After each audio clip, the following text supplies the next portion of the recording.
Between 20,000 and 40,000 years ago, humans in Europe entered into a dark and foreboding gloom, lit their animal fat-fueled lamps, and proceeded to produce artistic masterpieces that, when rediscovered millennia later, led Pablo Picasso to declare modern art had invented nothing. The subterranean gloom encountered by these early artists was nothing substantially different from their everyday existence on the surface above. Outside these caves, in the open air of a world existing under a chaotic void-like sky, mankind's early ancestors are reported in myth to have lived in a perpetual twilight, devoid of our current sun. Their world, according to many ancient creation accounts, was permeated by a dull glow that provided barely enough light in which to read your average Paleolithic newspaper. Eduardo Cardona, in a chapter in his book Godstar, titled The Age of Darkness, points to comments made by P. Wheeler on the Japanese creation myth that indicate the universal nature of the Kronos-Saturn myth as the main construct in this primordial age of darkness. In the earliest legend with which the recital opens, one recognizes the primal myth, the development from a primordial darkness of chaos. This is the Kronos legend in its 1,000 forms, the father of all mythologies, upon which so many peoples have constructed their cosmogonies, while also providing many direct quotes from various world creation myths, including Jewish literature. Cardona cites H. Osborne, whose work on South American mythology also recognized this primeval age of darkness theme. Some mythological cycles feature a primitive age of darkness before the existence of the sun, when human beings lived in a state of anarchy without the techniques of civilized life. An age before the existence of the sun, as noted by Cardona, which descriptions may leave the reader with the mistaken impression that without the sun there was no light at all. Yet this is not quite the case in mythology, and the same creation myths point to the existence of at least a modest amount of light before the coming of the sun, albeit from a different source to our sun. That source was Saturn, the ancient creator god, in his myriad of forms throughout world mythology, and conclusively identified with the planet Saturn. This celestial Saturn was the very same small and weak raven character in the Eskimo creation myth.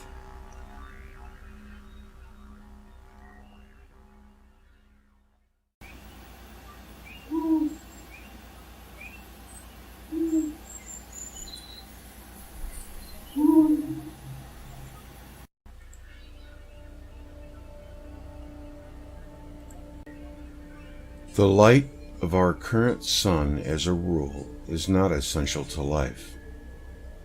Microbial life can exist in a sunless environment, as can species of deep sea life.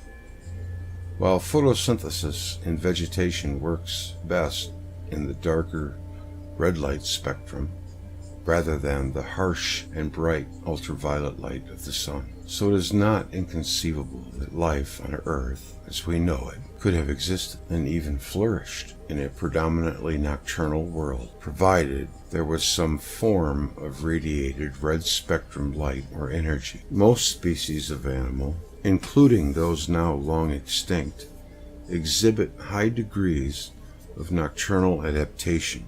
Of all the higher creatures currently inhabiting the Earth, human beings are probably the least adapted to a nocturnal environment.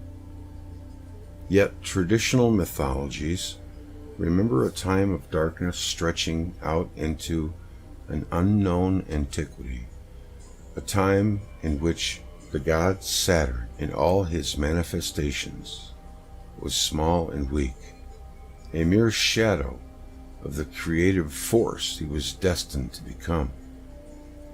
As mankind's first remembered source of light, long before the coming of the sun, Saturn is said to have cast its pale light on a world without seasons and devoid of any means for humans to calculate time.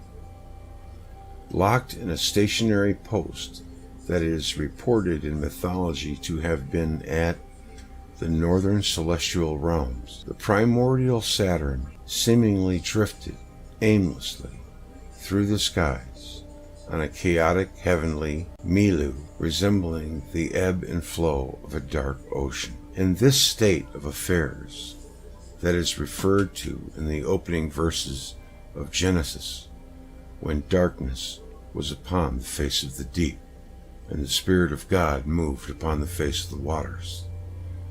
Our conclusion here is that Saturn's primordial source of a dim, timeless light was a dully glowing sub-brown dwarf star, of which Earth was one of its primary and original satellites, and the Earth was nestled close enough to its original host star to have been enveloped in Saturn's opaque and warming plasma sheath. For humans alive on Earth at this time, there would have been no reference to the greater cosmos, and therefore no reference to any moving celestial object with which they could have marked the passage of time. This was a timeless age in which the dim blue-red light spectrum emanating from Saturn would have cast a dark purple-hued glow over the Earth's surface. This, then, was mankind's purple dawn of creation.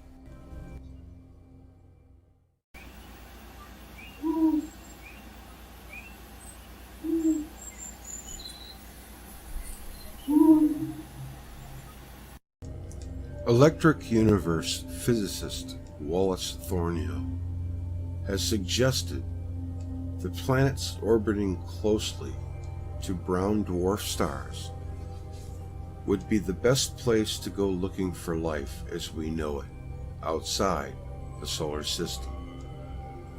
This is a possibility under the EU model because all types of stars, including brown dwarfs, are explained as an electric discharge phenomenon taking place where vast cosmic and electrically live Birkeland currents entwine and pinch down into what is called a Z-pinch, also known as a Bennett pinch.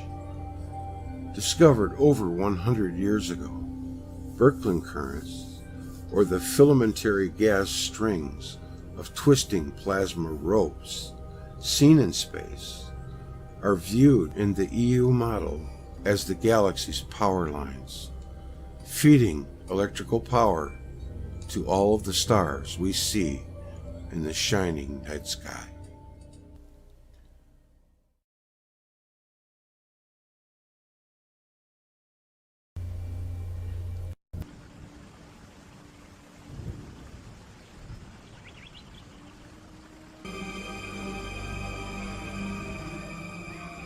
The myth of the hero.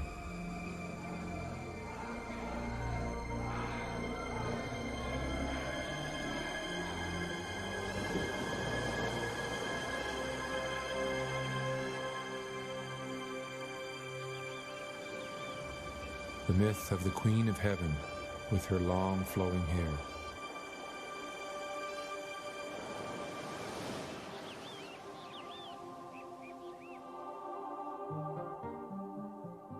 There are 100 universal themes, and all are as old as civilization. The stars are set loose, falling into the void.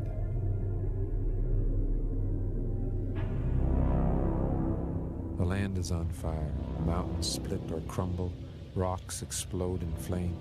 all the rivers and seas overflow and sweep across the earth, and the universe becomes a furnace burning everything.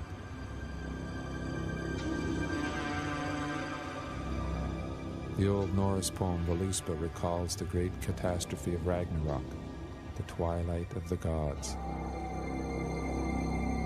when the terrifying wolf Fenrir, its jaws reaching from heaven to earth, brought forth a brood of howling wolves, and the sun became blood red and vanished.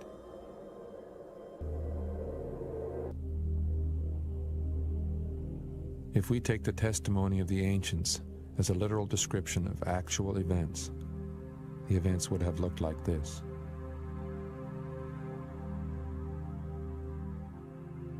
The earth moved in a congregation of planets appearing as immense forms in the sky. Saturn was seen as a huge, stationary body at the celestial pole. Venus appeared squarely in the center of Saturn, and Mars appeared inside of Venus. Jupiter was there also, but hidden by Saturn. The entire system moved through a diffuse cloud of gas, illuminated by our sun. On Earth, this meant that there was no clear distinction of day and night. At an early juncture, gaseous material or dust stretched from Venus towards Saturn. In periods of stability, these radiating streams appeared as a three-pointed and a four-pointed star-like pattern. Over time, the surrounding cloud dissipated.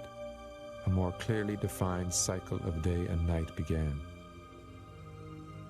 A bright crescent appeared on Saturn, created by light from our sun. As the Earth rotated on its axis, the crescent visually turned around the polar center.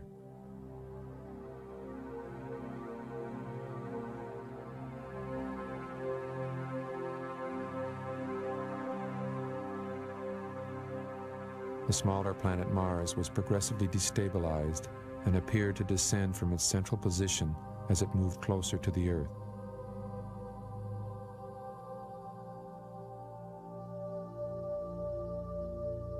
It returned to the central position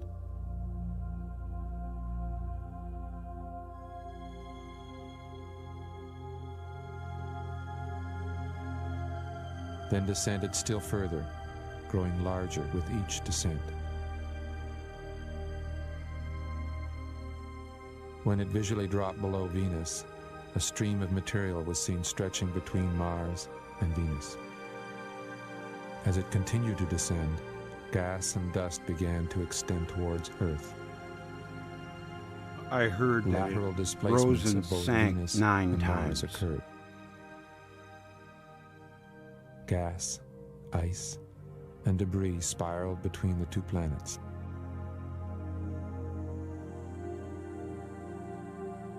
Eventually, the spiraling material gathered into a band encircling Venus.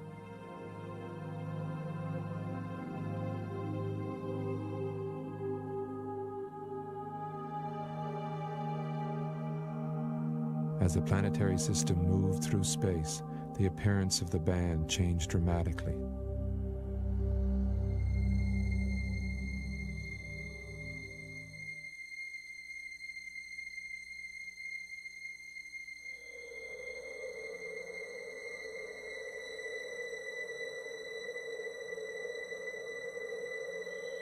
The vertical movements of Mars continued.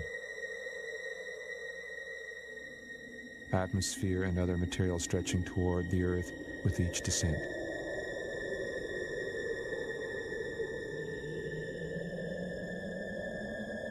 Eventually, this material reached the Earth with disastrous effects. Yeah, but Mars lost its atmosphere.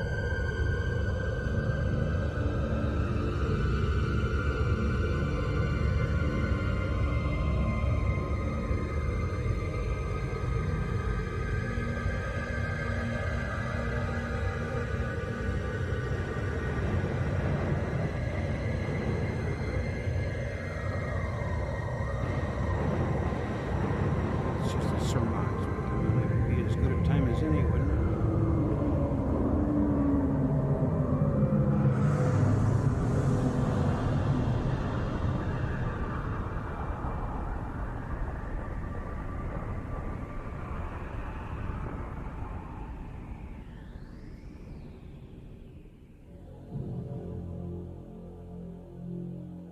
When the skies cleared, Mars was seen moving away, a stream of gas and dust stretching upward, with Mars appearing as the apex of the illuminated column. The band encircling Venus gradually opened.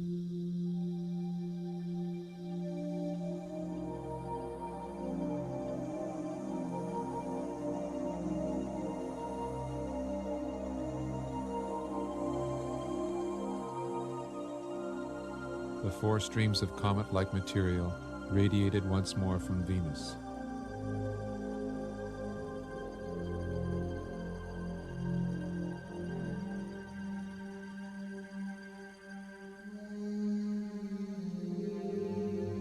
Okay, well, I was studying for the pop quiz at the end. And material stretching from Mars to Earth retreated up the polar axis.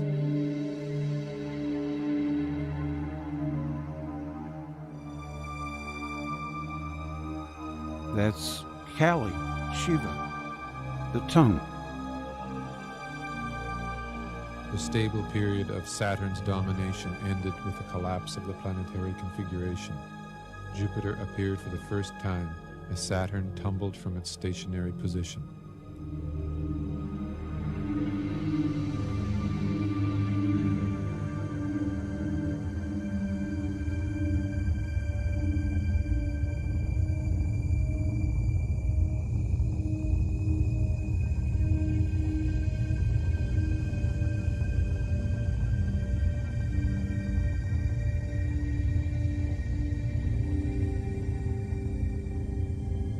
These events were followed by a period of great confusion and upheaval.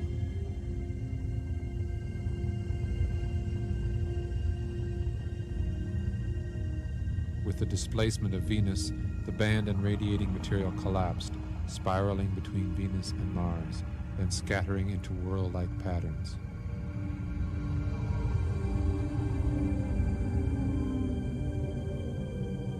There was a temporary renewal of the configuration, now visually dominated by Jupiter.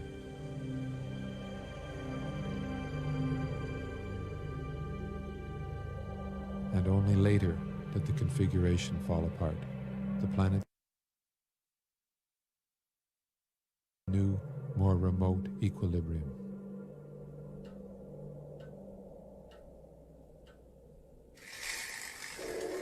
And the world slipped into a winter, lasting for years.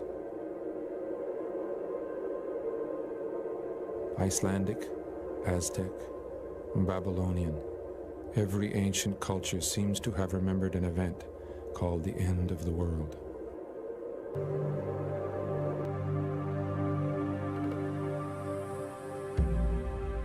Yeah, it would have been the end of the world too. That's what we would think, wouldn't we? It's pretty awesome. Born from the I'm gonna stop it for a mother minute. goddess, and wore the goddess. I as got a upon few a people cocoon. here to talk with. The good stuff's still coming, so. He grew a beard. Oh shoot, maybe I just let this play. I'll let it play a little longer. His tongue protruded.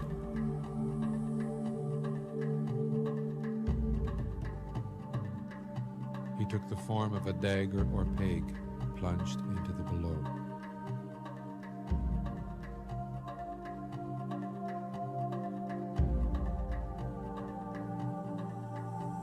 The hero consorted with the goddess, re-entering the goddess womb as the impregnating seed, then emerging again in a new incarnation, as both the goddess and the hero broke away from their original axial positions.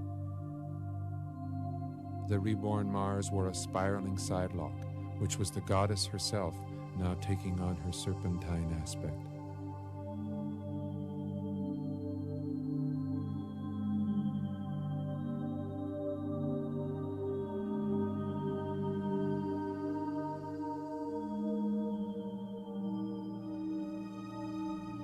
Hero and goddess engaged in a spiraling dance about the cosmic center.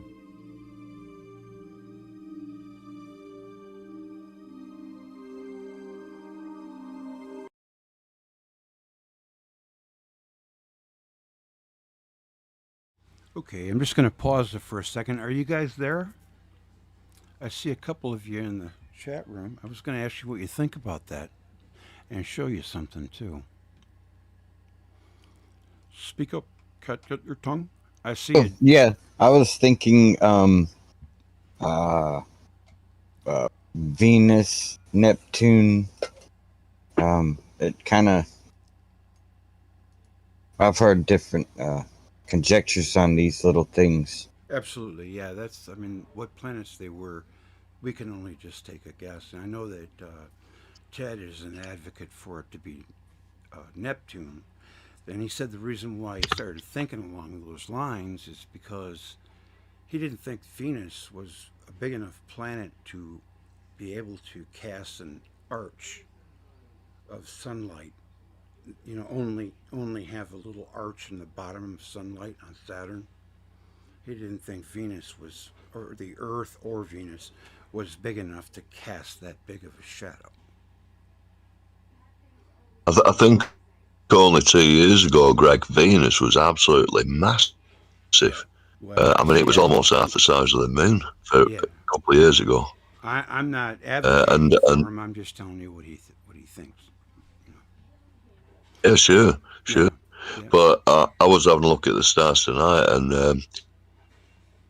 all there was Jupiter and Saturn up, and Jupiter had a big, you could say, big a disk around Jupiter, but not Saturn.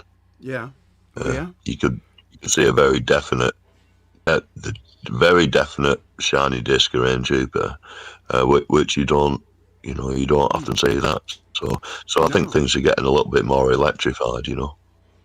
Yeah, I've heard that from a few articles that I've read, like that we're closer to one of the arms or something, and there's more.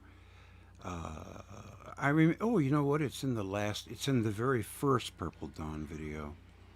They say that we come from the Sagittarius Serpentine galaxy. Yeah. They mention it in this book, that the Hamlet's Mill, and it's these two anthropologists. It was written in 1979, and they were doing very similar to the Thunderbolts project. They were really these fantastic researchers, and they wrote this book, which is basically the handbook of mythology and mysticism. And anyway, in this, they found not only did we have this 25,000 year sort of rotation, what they put down, a wobble, which is actually us in an intertwined galactic current, in a Birkeland current. That Birkeland current is also in another spiral, which takes 250,000 years to go right through the, a full rotation through the. You're breaking up. A full rotation through the constellations. That's 250,000 rotation that they found. You're talking about and yeah, I know what you're talking about. Yeah, but it looks like this could be true, because Crittenden was saying that Sirius is on the opposing Birkeland current to us. Spiraling around on the other spiral. The way I hear and it moves in the sky with us. I don't know if it's true or not, but I think I saw it on the Fifth Kind that this guy in there said that Sirius and the sun are interconnected, that if something happens on one, it will happen on the other. That's what he said. I never heard that before. Yeah. So I don't know. It's the yin yang. I gotta stay close to the mic. I just remembered. Yeah, that's better. Yeah, it seems like the yin yang, Greg. That's what it is, Sirius, and it's what the Dogon always said. Yeah. Well, I could believe that. There's definitely something going on there with that. Anyways, let me show you this. How did they get this information? I want to share this with you. There is a video out there called The Saturn Hypothesis with Wayne Byrne, and it's pretty good. He has a few things wrong, I think, but that's a matter of opinion. But his basic theory about how Saturn and the Earth came into the solar system is interesting. And he did a graph showing why Saturn, Uranus, Neptune, and the Earth and Mars have to be together because when you put it on a graph like a line, Mercury, Earth, and Jupiter are perfect. But Mars, they're all outliers. So that is a primary indication that they came from another system. How the Earth was lucky enough to get there, I don't know. But I really don't think that Earth was with Jupiter because we would have an actual tilt that was aligned.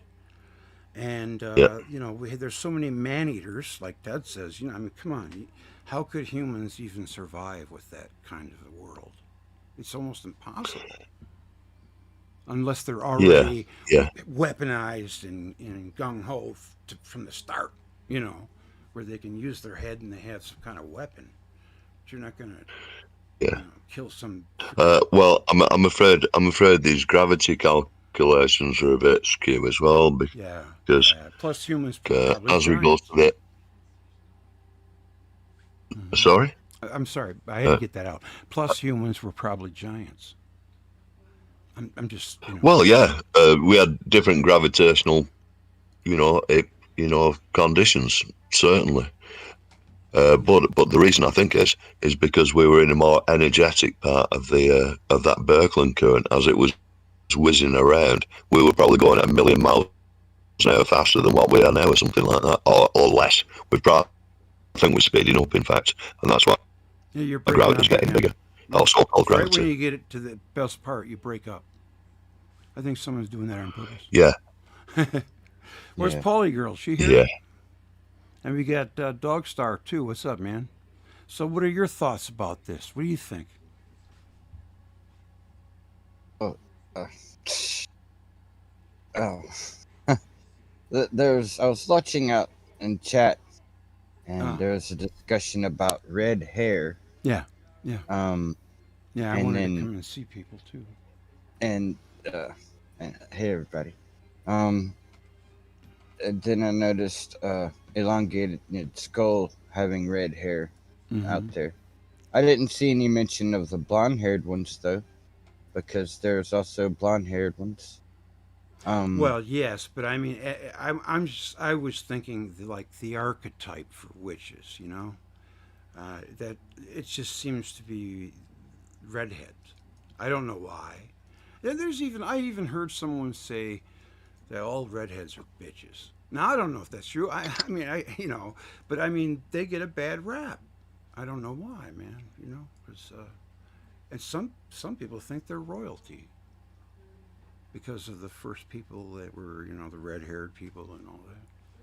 So I mean, in one end they could be royalty, and maybe they just were kind of perceived like that. I'm just guessing. I don't know, but I remember as a kid hearing that redheads are witches. That was just a wise tale. But I don't want to do all the talking. I want you guys to get in there. I got to say hello to everybody, and then I'm sure everybody's anxious to get back to the movie. So Yeah, I would like to speak a little bit on what we call gravitational force or gravity, because Nope. the lack of vocabulary. Hello, Polly.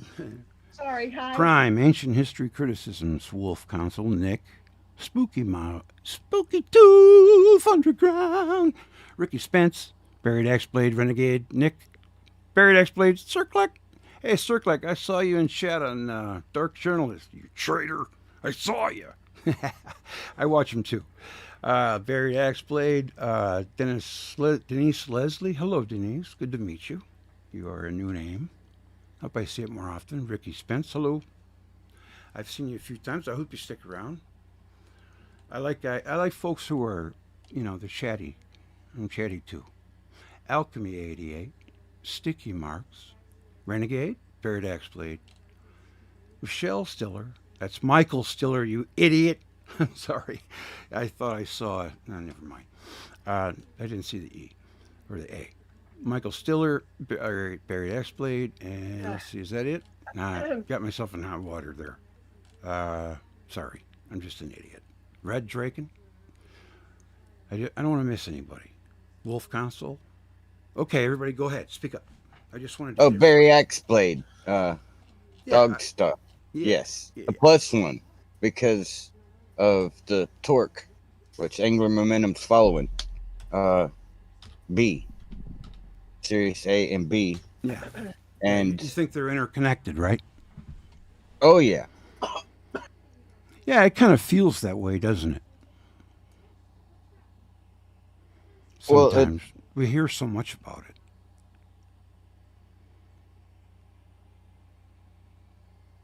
Well, it's not just the Dogon tribe. There are other tribes around the world that speak of and can show you these, like the heavens were closer, or we were able to see, or something.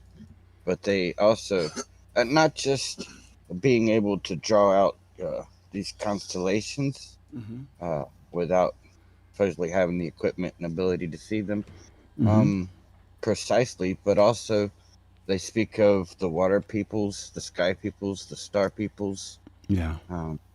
The only deviation is the ant peoples. The ant. Yes, I've heard about that. I've heard about and that. And the relationship with the water peoples. Have you noticed something? Not to digress, but have you noticed a lot of people are sick? I mean, it seems like everywhere I go, people are sneezing and coughing, and it's like, wow, my kids are sick. I'm like embroiled in it. I'm taking my vitamin C like a madman, hoping I don't get it. There's no one around here that's sick. I mean, no, but I've been hearing everywhere I go. Well, it's probably a Michigan thing. Everybody seems to have a freaking head cold in July. It's all part of the break. No one's got it. Well, the question is, did they get vaccinated? It's all shit. That's all that's in the news. That's why I think of it all the time. I don't know. I've just noticed a lot of people. No, they didn't get vaccinated. They just got a bad cold and congestion and coughing. And I got two little, well, they're not so little anymore, 19 and 17, but I got them around me, coughing all over the place. And I'm just going, oh, please, Lord, don't let me get sick. I can't deal with it anymore. I'm done. Oh, don't honestly, Greg. Doubling up on my salt tablets. Got strong bodies. Huh? Yeah, that's it. You got to build up your immune system. That's the way with this one. I've been strong enough. I have been taking the kids as well. Yeah, minerals and vitamins and supplements for over a year. Yeah, vitamin D, omega, fish, oil. And that's about all you need, and good vitamins, vitamins, that's the vegetables. Cell salts. The cell salts. The blood has to be right. If you have a deficiency, you'll get. Body will fight anything off. If you have a deficiency, it'll be a fight weakness. Yeah. Yeah. So, the cell so don't be worried, man. I'm not. I'm hanging in there. But at the same time, I'm kind of worried. Okay, we're going to get back to the movie. I'm kind of boring people. So we'll be back. Just stay right there, and I'll be back to talk to you guys after the show. It's probably got about another going back to the 50 show. minutes to go. Okay, talk to you in a bit.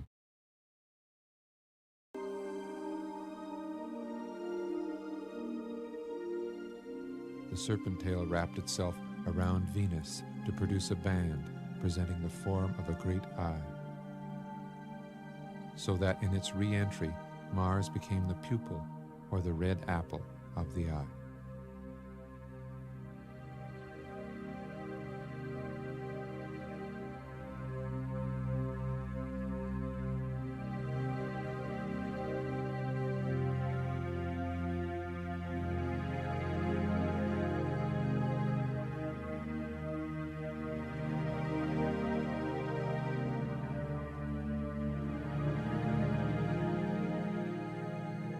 Saturn's golden age was interrupted by catastrophe when the enclosure of the gods was sealed shut.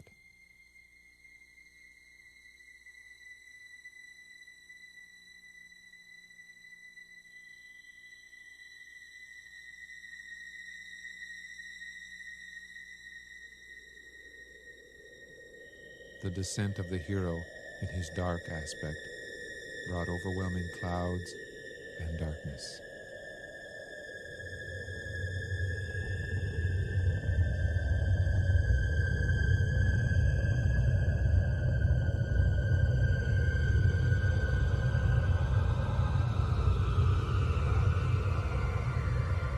This was the underworld journey, the archetypal ordeal of the hero, and for the earth, a deluge of fire and water.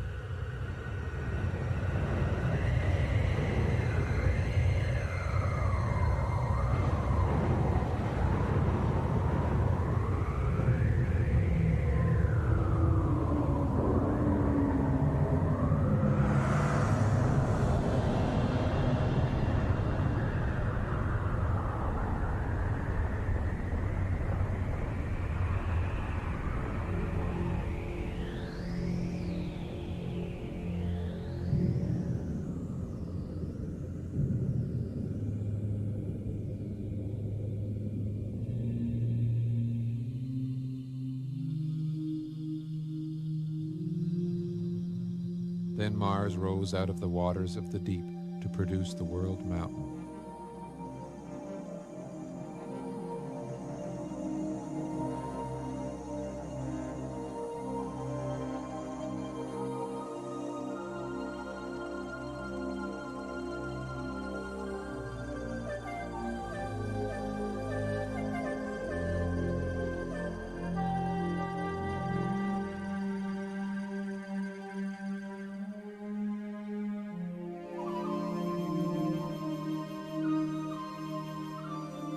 The opened eye of Venus formed the rim of the great world wheel, the fiery body of the encircling serpent.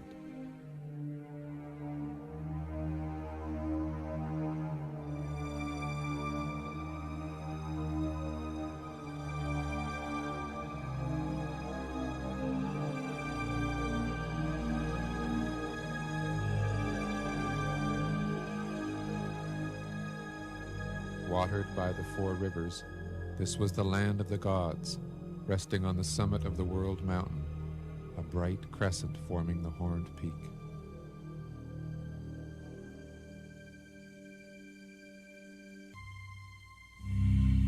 Nothing in the silent motions of Venus or Mars, or the gas giants Jupiter and Saturn, will ever explain the thunderbirds, or winged bulls, or flaming dragons, or any of the preposterous ideas our ancestors attached to these powers.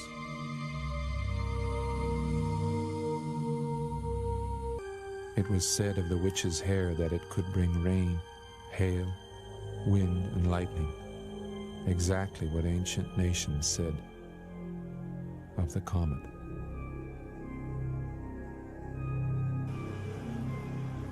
So too the witch's broom. From Europe to Asia, the clump of grass or straw or feathers, the primitive broom or whisk, was an acknowledged symbol of the comet, the planet Venus.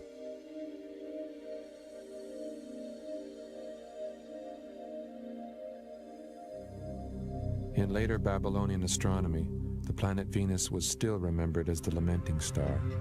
It was called the witch star.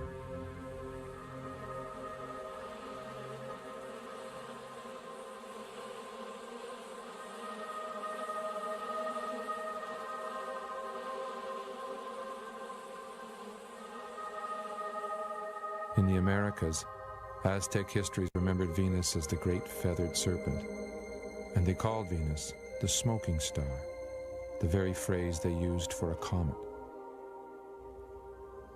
The stargazers of Peru knew Venus as Chasca, the long-haired star, the most common phrase for the comet among ancient peoples. The name for the planets came from the Romans. In unison, Roman poets and historians insisted that in a former time Saturn had ruled as a god-king, producing a paradise on earth. It would be almost impossible to overstate the power of this memory among the different cultures.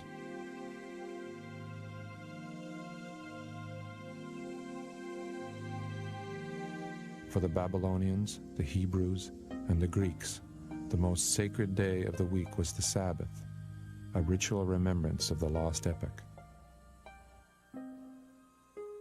And in each of these cultures, this holiest day was the day of Saturn, the Latin Saturnidis, or Saturn's Day, the Celtic day of Ceter,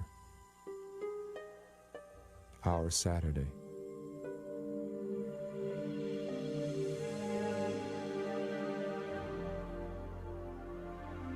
But the Golden Age did not last. In the myths of Quetzalcoatl, of Ra, and of An, of Kronos and of Saturn, the Golden Age does not just come to an end.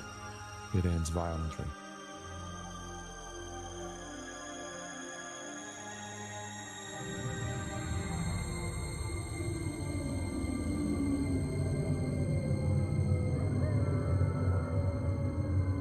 And with the collapse of the Golden Age arrives the feared comet, the dragon of darkness, the fall into the cosmic night, the clash of the titans.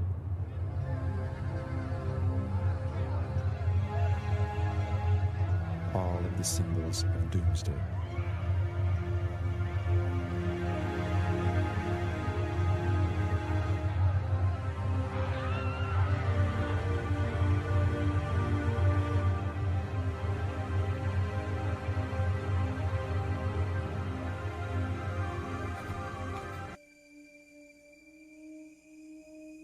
The mountain of Mars became the mooring post of the turning sky.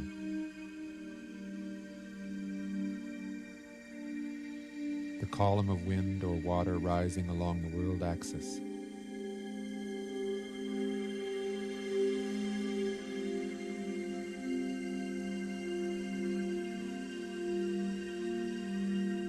The pillar of the cosmos, with its four extensions holding aloft the world wheel.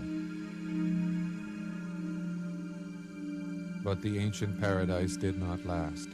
The hero spirited away the goddess, or stole the heart of the universal monarch, who tumbled from the summit of heaven.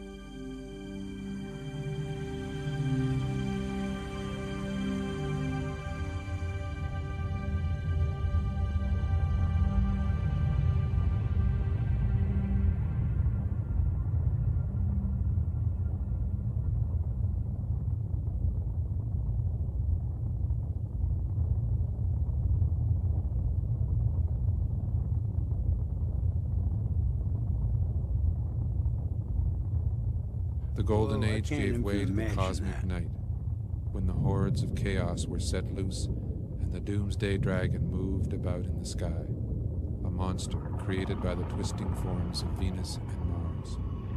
It was then that the terrible goddess appeared with wildly disheveled hair, lamenting the death of the universal monarch. In the events that follow, the hero will subdue the dragon or pacify the raging goddess. The universal monarch's own son, Jupiter, will be installed in the center of the sky. But the universal monarch has departed, and with his death comes the end of the Golden Age. All that remain are fragments of a collective memory, and hidden deep in the human psyche, a sense of something irrevocably lost, and yet eternally yearned for. A paradise when heaven and earth were one. The death of this paradise was the birth of myth.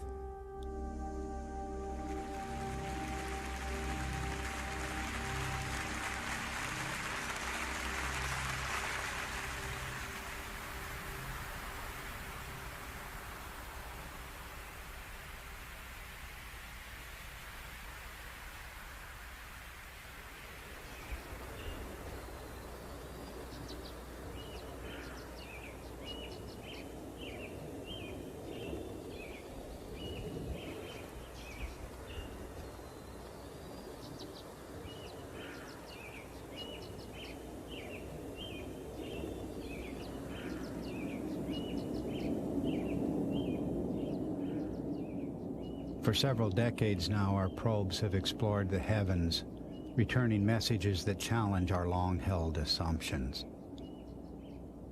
Where we expected answers, we found mysterious contradictions.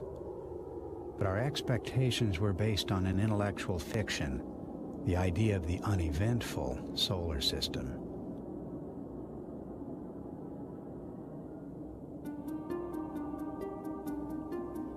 Can we allow for the possibility that our ancestors experienced extraordinary cosmic events, events we've simply forgotten?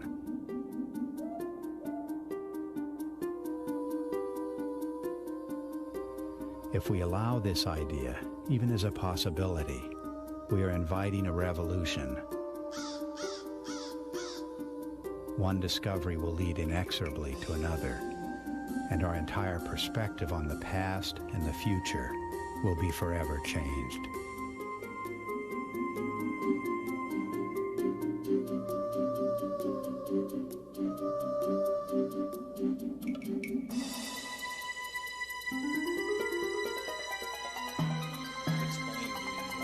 Of Egypt and the rest of these things that he showed us, all from mythology, all from thousands of years ago. These things clearly were seen by civilizations that never talked to each other from the far corners of the earth. It all just clicked together like a three-dimensional jigsaw puzzle in my mind.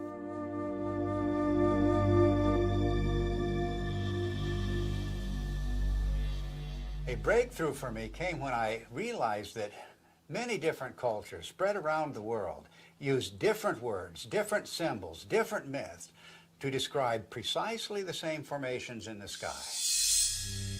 The Ouroboros, or celestial serpent biting its tail, for example, occurs on every habitable continent, but it has no ties to the world we now observe. Like all of the archetypes, it is part of an alien sky. A cosmic column rising to the center of the sky, holding aloft the wheel of heaven. And much more than a wheel, because this was the revolving cosmic temple, the city of the gods, the kingdom of heaven, always resting on the cosmic column. Then there's the image of the four rivers or pathways radiating from the center of the sky out to the boundary, the rim of the wheel. The simplest forms lead you invariably to the full story of world mythology. The hero's journey unfolds as the story of the wheel's axle. The mother goddess finds her identity in the star at the summit.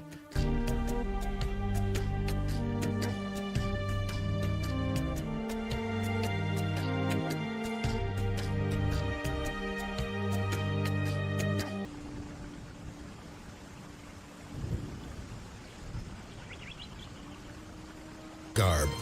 His sword and battle axe are resting next to him.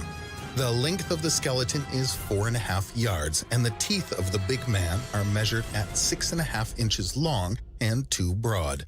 End quote. Adding to the evidence verifying the existence of giants are numerous gigantic fossilized footprints. For example, an imprint of a human foot 80 centimeters or 2.5 feet in length has been unearthed in Tanzania. Similar footprints of a slightly smaller size, about 50 centimeters or 1.5 feet, were found in the Nevada desert, left approximately 250 million years ago. A series of handprints was found next to traces of dinosaurs near a village in Turkmenistan. The height of the giant that left them is estimated at about 5 meters, almost 16.5 feet, and lived 150 million years ago. A human tooth 5 times larger than an ordinary man's tooth was found in Hong Kong in 1935. A 60 centimeter or 2 foot high human skull with 2 rows of teeth was found in Alaska in 1950. And a 50-foot long petrified human skeleton, that's 15 meters, folks, was found in Mongolia in 1999. The sheer plethora of evidence allows us to state unequivocally that giants did indeed once exist. But whether they were a single people who settled all over the earth or belonged to different races, this is a question which scientists have yet to unambiguously answer.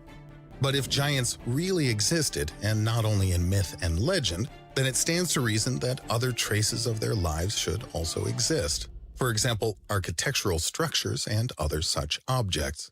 In the opinion of a number of scientists, the numerous megalithic objects that have been discovered all over the Earth serve as proof of the prior existence of giants. Even in our time, with modern technology, it is extremely difficult to build such monumental objects, and tens or even hundreds of thousands of years ago, without some kind of mechanical lifting mechanisms, it seems that it would have been virtually impossible. And yet, they exist. This is the famous Baalbek Terrace located in Lebanon near Beirut. 3 huge stone slabs, each weighing about 800 tons, are embedded in its base. The plates are identical and fit together so seamlessly that one cannot even insert the blade of a knife between them. Researchers calculated that to install just one such stone block, 21 meters wide and 54 meters long, would require the simultaneous effort of at least 35,000 people. Who, how, and why did they do it? Handwritten Arabic treatises say that the structure was built as a temple of Jupiter and that the giant beings built it on the orders of King Nimrod just after the flood. The ancient city of Teotihuacan, the City of Gods, is located 31 miles from Mexico City and is an entire complex of huge stone blocks. According to the most common historical version of events, the city was built by giants to turn people into gods. Its layout resembles a model of the solar system. From the central temple, which embodies the sun, at appropriate distances are the planet temples, even including Pluto, which modern astronomers only discovered in 1930. This means that the inhabitants of this site somehow already knew a great deal of astronomy, even at that ancient time. Regarding objects that giants might have built, scholars also include the Egyptian Sphinx, the English Stonehenge, the stone figures of Easter Island, and the Tibetan City of the Gods. Not only are these structures themselves amazing, but also their geometrical connection with each other. For example, a line drawn from the Tibetan City of Gods to the Egyptian Sphinx, if continued, leads directly to Easter Island, and another line from the City of Gods through the Mexican pyramids also goes to Easter Island. These two lines delineate 1/4 of the Earth's surface, and a line drawn from the City of the Gods to Stonehenge divides this quarter exactly in half. And what about modern people who are giants? One view is that the life and then disappearance of these giants is related to some cosmic cataclysm. There is evidence that hundreds of millions of years ago, a huge asteroid approached our planet, and the dimensions of this asteroid exceeded those of our present-day moon. It's postulated that it became a satellite of the Earth, and because of this, the gravity in our planet was significantly weakened. It was then that the giants appeared and developed a fairly advanced civilization. Hundreds of thousands or even millions of years later, this satellite descended from its orbit and disintegrated, its debris falling to the Earth. Survivors of the disaster, through mutation and adaptation, decreased in size as the gravity on the planet had suddenly increased dramatically.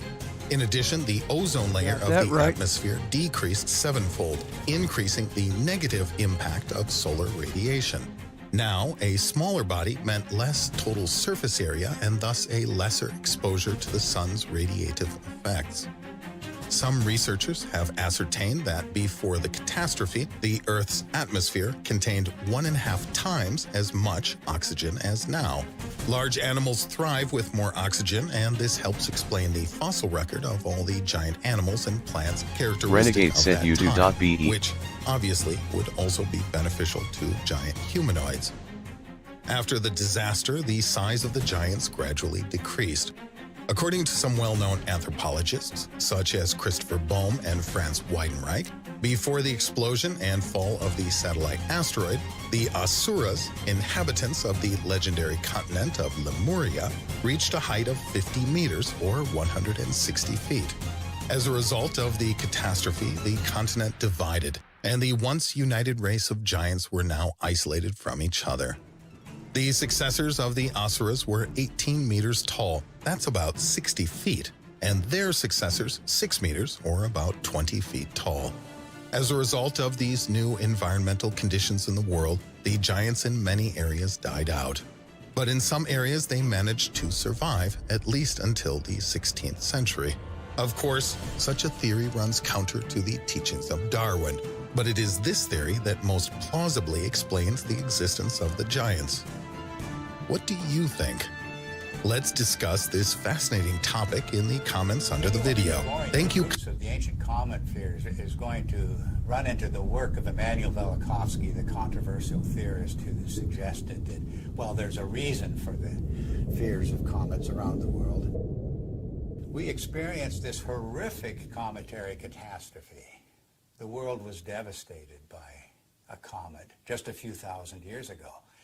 And Velikovsky went further. He said that not that long ago, planets appeared in the sky with comet-like attributes. In particular, he named the planet Venus as the great comet of antiquity. Both Walt Thornhill and I disagreed with many components of Velikovsky's reconstruction, but we also felt that Velikovsky had nailed certain principles that can help us to understand the early cultures. In particular, Velikovsky was correct in naming the planet Venus as the Great Comet. And the cometary language of Venus goes far beyond anything that Velikovsky himself published. In every corner of the world, the language of the comet and the language of Venus are identical. Blasphemy. Venus as serpent or dragon. Venus as torch of the sky. Venus as long-haired star. Venus as bearded star.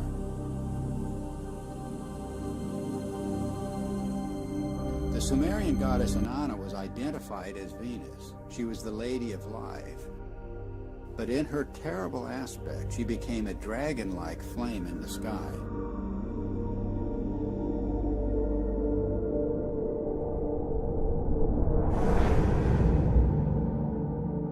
The texts say, like a dragon, you have deposited venom on the land, raining the fanned fire down upon the nation. Inanna became a roaring storm. She devastated the land.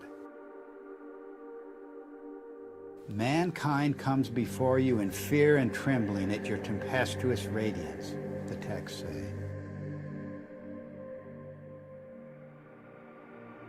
Inanna's Babylonian counterpart Ishtar was also identified as Venus. She was the shining torch of heaven and earth. Furious and irresistible onslaught. I rain down like flames, the goddess announces. The Egyptian goddess Sekhmet has the same attributes. She takes the form of the fiery Uraeus serpent. She becomes a flame of fire in her tempest, a star scattering its flame and fire. Sekhmet herself says, the fear of me is in their hearts, and the awe of me is in their hearts. No one at all can approach her, the coffin texts say. The streams behind her are flames of fire. The astonishing fact is that goddesses everywhere exhibit this terrifying and cometary aspect. The Canaanite Anat, the Hindu Kali and Durga, the Greek Aphrodite, Athena, Medusa, and countless others. And of course you can add numerous counterparts in the New World, from the Incan goddess Chaska to the Aztec goddess Xochiquetzal to the legendary Nokomis of North American Indian tribes. The serpent or dragon is an unexplained mythical archetype. There's nothing like it anywhere in the biological world. And yet the same recurring features will be found in cultures the world over. The dragon's disheveled hair and shaggy beard. its knotted aspect, and its worldwide appearance as entwined twins.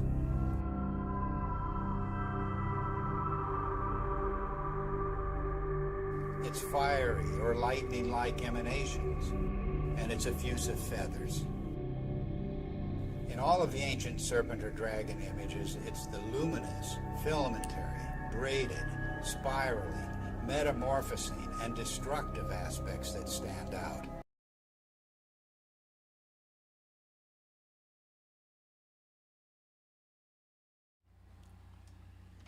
Okay, what do you say? Hey, Rocky. What do you guys think of that, huh? Is that good stuff or what?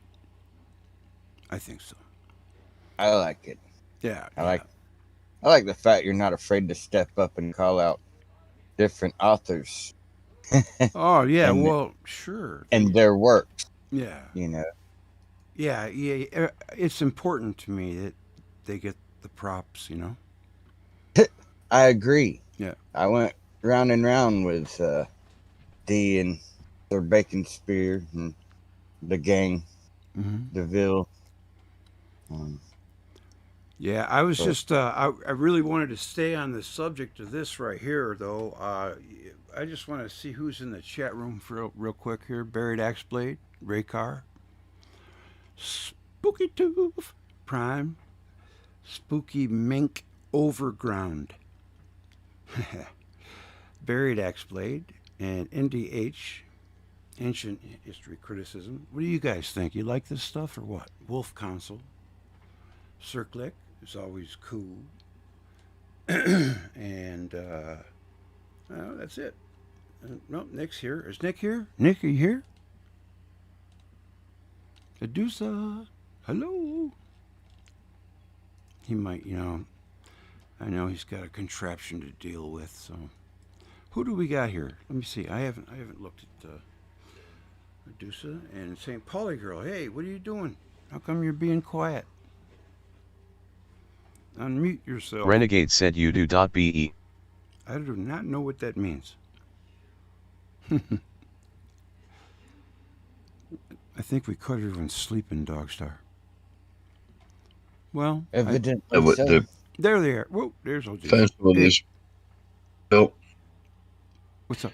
They found some big bodies about, haven't they? They found some pretty big bodies. Really. What do you mean? 25 foot high. I mean, you hear guys at 10, Oh, I mean, you I think mean the segment we've got. The segment on giants? Yeah. Well, you know what, man? I'll tell you what. You know that one dude, Hans, somebody, he talks like he has like a Swiss accent. What's his name? Franz Kalmer or something like that. Jeez, I can't remember. I'm getting a mental block with his name, but he has a presentation. It'll come to me. And in that presentation, he shows a leg bone of a guy that was 30 feet tall. That's pretty damn tall. And the leg bone just wouldn't appear. Did you ever see them hearts that are like stone hearts that the South African guy comes up with? Michael Tellinger, yeah. You ever see that? That's pretty amazing. I mean, what else could it be? It looks just like a freaking heart. It's got valves and everything. And it's rock. So it must have got petrified. What could do that? Instantly, like from a lightning remineralized strike. Yeah, I think lightning. It doesn't. Yeah, it doesn't, that transmutes doesn't vaporize material. you. Mm-hmm. Yeah, and that. Yeah, but we all know these creatures can't exist in our gravitation. Right. It's just impossible for them to be able to pick a leg or a foot up. Right. I was just trying to. You don't really know that there wasn't something in their body, their physiology, that was adaptable to it. Well, yeah, you can't. Ted gives the formula. When you double your mass, you quadruple something. Right. And it's basic engineering. Yeah. What he's saying is the cross section of the muscle. Every time you double the weight. Yeah. Right. You've got every time you double the weight, you've got to treble the cross section of muscle to keep, standing up. And after you get to about 1,000 pounds, for something of our shape, it just doesn't work, you know. The You're heaviest looking at animals it on as Earth if, are about as if 20,000 everybody's pounds. got the same physiology like they do now. But we don't know what kind of physiology those bodies had back then. We don't have no idea. Well, They could have had Well, something. you're missing you're missing the point. You're missing the point. I mean, it doesn't matter. Physics is physics. The same physics still existed. It's No, you're just missing the point. you think that they had some kind of super duper something inside of them to let them live in today's gravity. A lot of oxygen and stuff, yeah. I'm not It's saying just that. a basic thing. I'm What are saying you just saying? like, Renegade said you do.be. we have vestiges of things inside of us that we don't use anymore. Like our I know. appendix. Yeah. There's a couple of things inside there that we don't use Right. that apparently at one time we did. Mhm. So I'm saying you can't make it just like an overall. I don't know, but I'm just saying It's a matter of continual adaptation. I think we've got to, the species That's right. seem to That's continually exactly adapt to their environment or breed with something that can, there's that's something the else, way too. it goes. The species that goes extinct makes it possible for the next species to come in. Well, but I think giants, for the most part, as maybe like in groups or tribes, they got wiped out or whatever. But I mean, people just have tended to get shorter, But I mean, in my family, there's 7 feet tall people, Mhm. and that everybody would say, "Well, look how tall that guy is." But in my family, that's that's not a big deal. And there's other people like that too that are, their family, they're really, really tall. Yeah. And other people would Yeah, think, but they shrink down to 4'5" if after 2 generations of malnutrition. You Renegade said realise you that do.be. that's what happens. Sort of the "Oh, you're the breaking diet Breaking and the up. consistency of having food is just much better these days. Kids are miles better than they were 30, bigger than they were 30 years ago. I think so. Much I bigger. think so too. 20% bigger than my generation. Yeah, and That's just in They're 2 smarter. generations. They catch on it's faster puberty a too. lot earlier too. And the food is not necessarily. You're right about that. In one way, we're getting better, and in the other way, we might be getting worse because of the American Worse. diet. It's I mean, look at terrible. everybody has heart disease, and it's just ridiculous. And I people, don't eat any of that. I don't either anymore, but I used to. Man, I used to live on this stuff because it was easy. After you're freaking tired, and the last thing you want to do is make dinner. But I always did. But sometimes we went to McDonald's. Let's face it. Oh, It's yeah. just the way it is, or got a pizza. And we Easy to do it, isn't it? Yeah. Yeah. Hey, let's get a pizza. All right, everybody loves pizza. But Well, that's it's it. not It's like that with kebabs around here. Yeah. The Asian food's that good and cheap, but it makes you fat. Yeah. That's it. Well, just get a red light and sit very under it. cheap. You'll lose weight. I guarantee it. That's the one. No, I don't explain need that. to. Would you please explain that exactly? What get a red light? What does that Yeah. mean? Infrared light. Well, okay, and an infrared light. Mhm. I mean, is that a grow light? Yeah, well, basically, sure. It's just an No, infrared I But bulb. mean, I need to know what if it is. Polly, don't sit in your front window with an infrared bulb It's on. near infrared, it's called. That's my advice, anyway. So if I want to go buy Especially a if you're not in your. Yes, what, you just what am I going to look for? What is it going to say on the label? infrared heat bulb. Infrared heat. Put on the red light. Yeah, that's it. Roxanne, 250 watts or something like that. put up. And that's why I Red sit light. under it. I just started losing weight. Like it just started melting off. 10 pounds a month. Just sitting under this. I know what happened to me. And I didn't have. If I sat under a red light, It affects my appetite. The doorbell would be ringing, and I'd have all these hot chicks trying to bug me for sex. If I sat under it, That's right. You gotta do it, man. Oh, That's cool. Let me get on Your that. dreams, really. No, I can't. That was funny, man. Hey, what did you think of the songs in the beginning? Did you like the bar band stuff? I love that October, Greg. That's I absolutely love that tune. Yeah. You like and, it? Variation and guitar there and whatever. Yeah, totally. It's like Doctor Who on acid from Detroit. It's brilliant. Well, I love it. I'll just play it then. You want me to play it? I like it too right now. You know, I just got it. I just mixed it. I said, oh, I hit something. I don't know. Maybe. Yeah, you did. I've heard it 7 times today, and I love it. Oh, that's Come on, great. come on, one more. All right. Well, all right. I'll play number 7. I played number 3 earlier. I've got like 8 mixes of it, but this will be like 7. Number 7. Okay.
I like it.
Welcome to Space News from the Electric Universe, brought to you by the Thunderbolts Project at thunderbolts.info.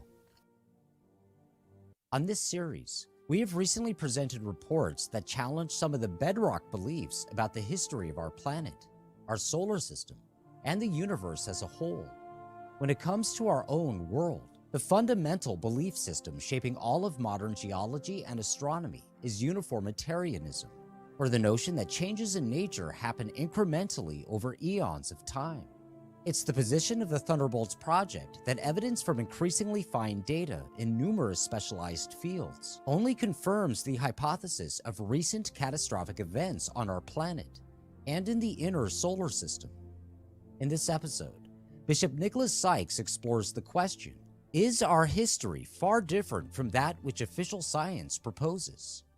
My previous videos in this series have considered the serious possibility of the science of the modern schools being wrong in areas of cosmology and physics about such diverse topics and phenomena as black holes, the Oort cloud, the composition and genesis of comets, the model of magnetic reconnection, the way the sun and other stars are powered, and Einsteinian relativity, including its restriction of the speed of gravity to the supposed maximum possible speed of electromagnetic radiation in vacua.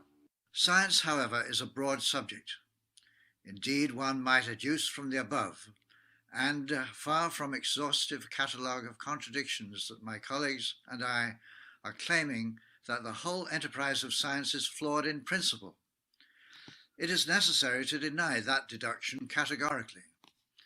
In my view, what we are claiming is that human intellectual and moral error have, especially during the last 100 years, brought about grave flaws in that intellectual structure that in the second decade of the 21st century is being presented in the schools and in the media as settled science. One basic mistake is to ignore the reality that any science may only be regarded meaningfully as settled, and only tentatively at that, when its various theories continue to be open to being tested by experiment and observation. Any science theory claiming that further investigation into it is closed has by that claim unsettled itself. If some new observational or experimental discovery is considered to disturb what was formerly regarded as settled, then the true scientific method will seek to find further resources of observation or experimentation to investigate the issue. Too often one perceives those in their settled science castles pulling up the drawbridges as if new observations, experiments, and science models must be science's enemies, rather than having the possibilities of bringing health and renewal to the great structure of science and science education that our generation is called to bequeath to the future. One of the most long-standing such settled science castles is that model of the Earth's history that may be referred to as Lyellian uniformitarianism. Charles Lyell, 1797 to 1875, who preceded Charles Darwin, 1809 to 1882, and upon whose thought Darwin came to draw, accepting, one supposes, the Newtonian impression of a solar system that had run like clockwork for all of history, laid down the view that whatever past changes had ever been brought about in nature would have been essentially no different than what was observable in the present. And it seemed obvious that in the present time, natural changes were slow. Lyell's model of natural change in course of time overtook older models of catastrophic change accepted by many researchers, and particularly by Georges Cuvier, 1769 to 1832. In more recent times, models of punctuated evolution have been proposed by Stephen Jay Gould and others, but the conditions driving such punctuation are still assumed to have occurred only in periods of time before humans existed. It is therefore by no means altogether surprising that the electric universe model, which envisages catastrophic changes not only before the advent of man, or even only in man's prehistory, but actually within the historical period, has found the drawbridges being drawn up against its advance into the halls of academia. Catastrophe that is long ago and far away is one thing, but the possibility of catastrophe within human history is quite another. Once we accept that, who knows what the geological clock might begin to reveal about our own history, or indeed suggest about the future. Notwithstanding all this, the model of Lyellian uniformitarianism, if we are prepared to be scientific about the matter, should, in the name of science, be subjected to fresh scrutiny. Might not the EU model, which does encompass recent catastrophic change, be a means of renewing the science of our current geological and evolutionary outlook? For the science story of our own day, sticking to a centuries-old uniformitarianism has given us the mantra of no natural catastrophes for billions of years. The electric universe account, on the other hand, tells that such catastrophes must have occurred even within the lifespan of humanity. Let us, at the very least, put the two accounts head to head, ponder the matter, and learn. For continuous updates on space news from the electric universe, stay tuned to thunderbolts.info.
Measure the outside.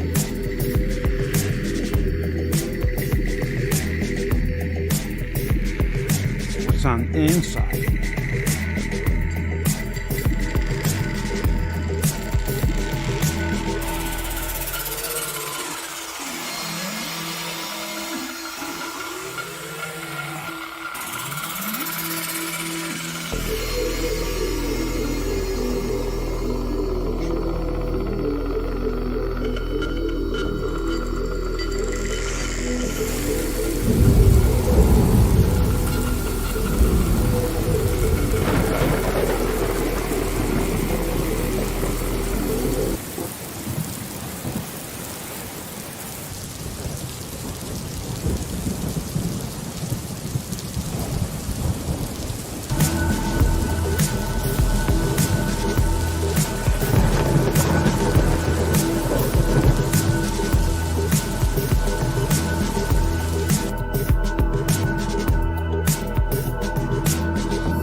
Oh yes, that was a lot of fun. Oh yes.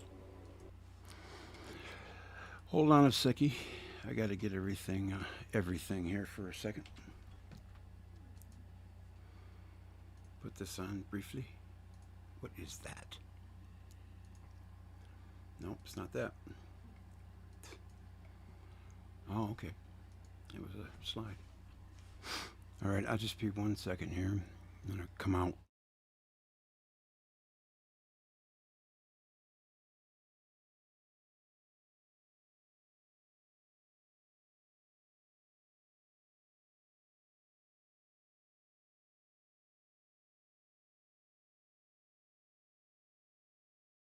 All right, I'm coming out. I'm going to shift gears. So what we're going to do is we're probably going to say goodbye to the A video and start the B.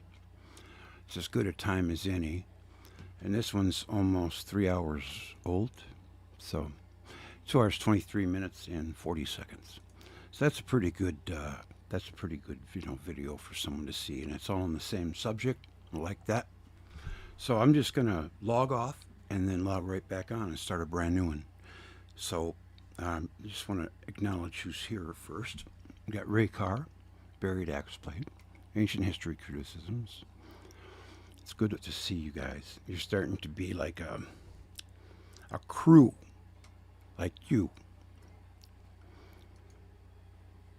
Yeah, and you are my crew. So I'll just say there, hey Jasper, Circlick, Jasper Newcomb, good to see you, Jasper. Wolf Council, Buried Axe Blade, Renegade. I hear you, Renegade.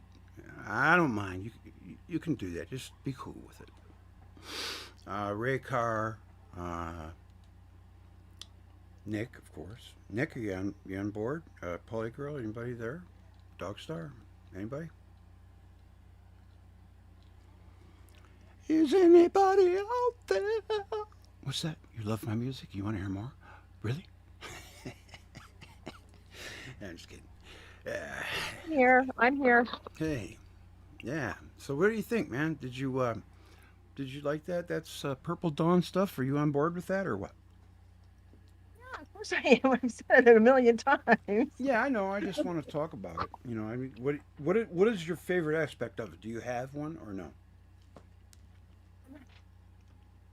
Well, it helps to explain what we see, some of the ruins that we see. My whole thing is I'm trying to something, happened, and there's like melted things, and there's just on a mass scale that needs to be explained. And there's people try to say that there was like they had nuclear wars way back in the day, like like when what's his name? Yes. Shiva or whoever it was that had the and their Brahmanas, and they had wars or whatever. Right. And they try to explain all these things, what the ruins are and everything. Why is ruins? Why are they constantly forever digging these things up? I don't know. Why is everything destroyed, just massively destroyed? I mean, they're always finding new cities under the that's been. Yep. So it's like they don't explain that. They really don't explain it. I mean, and how can you have this megalithic kind of a city, where everything's built out of these gigantic, blocks, and then if they have like another whatever people that come and raid them and they burn it down, and they say that that the other whoever was that raided the place, they tore the city down. Well, that doesn't make any sense. I mean, how can you? Why would you even bother trying to destroy these megalithic stones? I mean, it's impossible. Just some of the stuff they just try to tell us that to explain things just doesn't work logically. So, but I like the theory because it just is more. It answers a lot of questions. Well, maybe not even questions, but I mean, people don't even realize that there's questions that need to be asked. Right. Yeah. You see, and this is the whole thing, because they just take it for granted whatever they were told, that's how it has to be. Mm-hmm. And right. yeah. So, but I remember From an one time when I unnamed was, source, really. Now, what is that doing in there? I mean, but even still, when you watch, say you're watching something like Nova or something on, PBS or whatever, um, if they won't, maybe they won't say it, but it will show on the screen at some point in time, you will see the word theory, Mm-hmm. because they have to, I mean, but they won't, you'll see this word, and but you watch the show or whatever, and they talk like it's like a fact. Oh, exactly. Yeah. Mm-hmm. And what I mean, I noticed this one time, and then because I used to love to watch all those, universe and all these things. I used to love those. I couldn't wait to see those. And I started noticing that this is like theory, the theory word was up there. Mm-hmm. So They I'm like, mask their well, assumptions by stating them as fact. right. Yes. And then, and then like, even like people that make videos or whatever, they don't know, they still don't, they can't say for sure whatever it is that they're talking about is, an absolute, but they talk like it is. Oh, absolutely. Yeah, So, like when they you talk know, about Venus, and it's exactly the opposite of what they think. yeah, It's a baby. It's yeah, obvious. um, but definitely something happened that was crazy and weird, Absolutely. You gotta. and there were people, Yes. and people lived through that, Yep. you know, Yep. and that, I mean, I wonder how many people, I mean, it really, when it comes down to it, I mean, how many people were wiped out because of it? Just, Well, I was mentioning this little presentation. I'm going to send it to you in a link when the show, or later in the show. It's called Saturn Hypothesis by Wayne Byrne. He's an English guy. And a lot of it I don't agree with, but there is really some jewels in there, especially when he talks about how the equator of Venus got like it is from being machine arced by Saturn. That's good information. Saturn eating his children, and in the process, he said, "This is the nightmare that Velikovsky tried to tell us," and just a peek of it was almost too much. But he said that when you're a frightened, cold, wet, hungry survivor, you learn to cheat, you learn to steal, and you even learn to kill if you have to that's right. survive. Yep. And then bands, like people will gather into bands, Right. bands become tribes, tribes become countries, you know? And then the Right. stage is set for resource wars. Isn't that what it Right. is? But I mean, when there's a huge cataclysm or something, you don't have time. You're back down to even whatever the technology was, whatever, how fantastic it was. It's Hmm. all gone, Hmm. and you have nothing but rocks and sticks as your tools, because they're Yeah. all gone, and you're back to Stone Age. Yeah, and Even you're though going to you're compete. not stupid, and you remember all the things that you had. There's no way maybe you had electricity in your house and you knew it came from a power plant, but you don't know how to build a power plant. Right, So, exactly. there it Oh, yeah, goes. all that knowledge is gone. But I Just mean, yeah, gone. but right, it's gone. And so you just back down to, and the only thing you have really that you can be doing is just trying to survive. So you're, back to sticks and rocks Hmm. and and however long it takes you, to build up a population, because you need population to make anything happen, really. But and how many times has this happened? Hmm. I think a lot more times than we can realize. People Also, have been knocked back to nothing. there's this doctor named Dr. Mantic. He's a critic in the JFK assassination. But he brought up an interesting point. There's something psychological with people where they are willing to submit to malevolent authority. I just thought that was insane. How did that come to be? When there's people just need to have something to follow, Mm-hmm. And I mean, it's when it comes down to it, it's if you're indoctrinated in that way when you're born, Mm-hmm. that you have, like in school, you have the president of the class, you have, there's always somebody that's the leader. They instill that on you from day one, really. Yeah. That there's you got to have a leader, somebody that you take orders from. So instead of an education, they're getting an indoctrination. That's what it is. Mm-hmm. Think like this, be like this, Right. and don't think out of the box, because if you do, we're gonna make fun out of you, and we're Yep. gonna, we'll tell you, everyone will think you're stupid or crazy. Mm-hmm. So don't think out of the box. So most people, you're born with, you know, with the ability to, think logically and come up with your own things, and you still do, but you're afraid to say anything because it's out of the box. So Yeah. Yeah, that's something. That and I don't know. It's just weird how things just got upside down, it's all of a sudden you just recognize it. I lived this illusion all these years.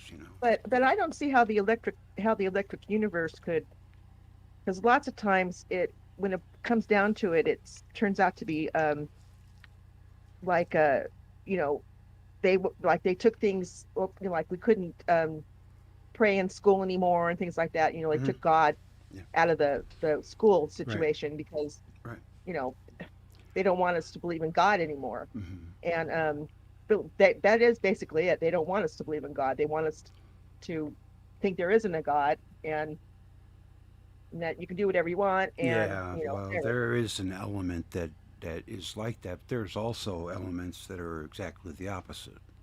Exactly. But I You mean, and there know. always will be. Right. But Yeah. There's and more than just one elite. I mean, they're probably fighting amongst each other. who knows? I mean, who knows? That's a whole other thing. Um, Yeah. Yeah. and and but in the electric universe, like they don't. Sooner or later, you have to, like with science, they Well, don't you know what would be try to good? blend God or whatever. But I mean, sooner or later, you've got to bring the two together at some point in time, because What would be good is if they just taught the criticisms of the day. Like when they teach Einstein, why can't they also say, and there was this scientist who was saying the opposite, or yeah, whatever? What was yeah, his right, name? yeah. I can't remember.